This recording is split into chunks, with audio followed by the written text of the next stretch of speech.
Honoré de Balzac, né le 20 mai 1799 à Tours et mort le 18 août 1850 à Paris, est un écrivain français.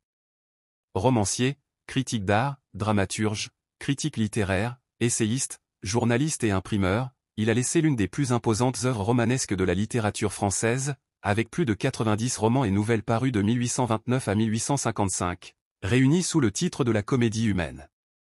À cela s'ajoutent les 100 contes drôlatiques, ainsi que des romans de jeunesse publiés sous des pseudonymes et quelques 25 heures ébauchées.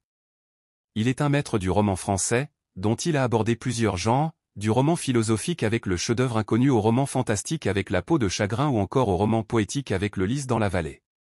Il a surtout excellé dans la veine du réalisme, avec notamment Le Père Goriot et Eugénie Grandet.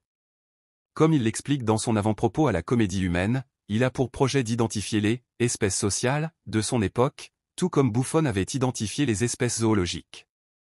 Ayant découvert par ses lectures de Walter Scott que le roman pouvait aspirer à une « valeur philosophique », il veut explorer les différentes classes sociales et les individus qui les composent afin d'écrire l'histoire oubliée par tant d'historiens, celle des mœurs, et de faire concurrence à l'état civil. L'auteur décrit la montée du capitalisme, l'essor de la bourgeoisie face à la noblesse, dans une relation complexe faite de mépris et d'intérêts communs. Intéressé par les êtres qui ont un destin, il crée des personnages plus grands que nature, chacun, chez Balzac, même les portières, a du génie, Baudelaire.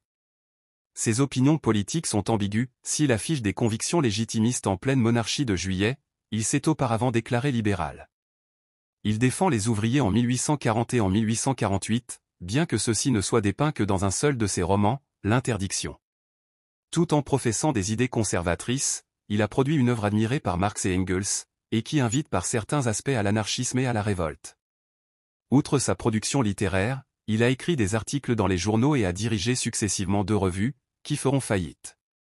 Convaincu de la haute mission de l'écrivain, qui doit régner par la pensée, il lutte pour le respect des droits d'auteur et contribue à la fondation de la Société des gens de lettres. Travailleur forcené, fragilisant par ses excès une santé précaire, endetté à la suite d'investissements hasardeux et d'excès somptuaires, fuyant ses créanciers sous de faux noms dans différentes demeures, Balzac a aussi eu de nombreuses liaisons amoureuses, avant d'épouser en 1850 la comtesse Anska, qu'il avait courtisée pendant 17 ans. Comme l'argent qu'il gagnait avec sa plume ne suffisait pas à payer ses dettes, il avait sans cesse en tête des projets mirobolants, une imprimerie, un journal, une mine d'argent. C'est dans un palais situé rue Fortuné qu'il meurt, profondément endetté, au milieu d'un luxe inouï. Lui admiré dans toute l'Europe, Balzac a fortement influencé les écrivains de son temps et du siècle suivant.